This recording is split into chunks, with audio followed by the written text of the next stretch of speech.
If the relationship has no structure, it is bound to fail. If the relationship has no structure, it is bound to fail. If there is no one leading anywhere, if there's no one with no idea, with no plan, with no goal, with no way forward, the relationship will stay stagnant. And in the stagnancy, the relationship will build upon, in the sense, a negative frequency. Y'all will sit in a negative frequency, and every day y'all will grow more unfond of each other, in a sense, right? Understanding that the frequency and the negativity and the insecurities and the lack of accountability and the lack of emotional clarity, it will build on itself over and over and over again until finally somebody end up cheating, somebody end up breaking up, somebody end up whatever y'all end up doing, right? Because a relationship that's not built on growth, that's not built on going forward, that's not built on forward motion, is bound to be stuck. Because if you're not going forward and you're sitting in the same energy, you're sitting in the same frequency.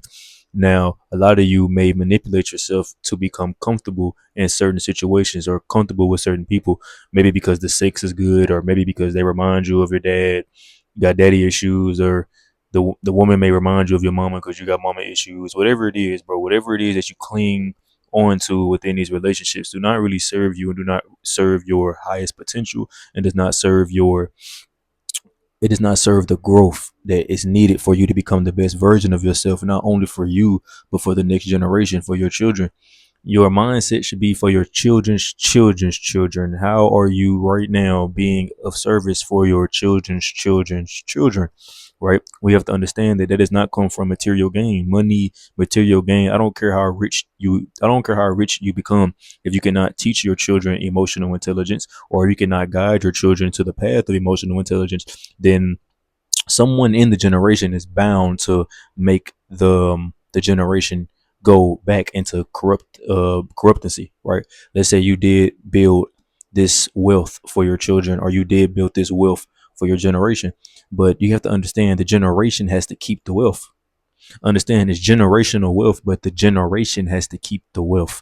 Understanding that whatever is being taught, not only does not only does whatever makes a generational wealth has to be taught, another thing that has to be taught is the emotional intelligence and the character development in order to maintain what was built. Because what you built, you had to build a character. A certain character is holding the generational wealth, or the character that you're building now is holding the environment or the mental capacity for the generational wealth that you're trying to generate for the generation, right? So you have to understand it's more about who you are.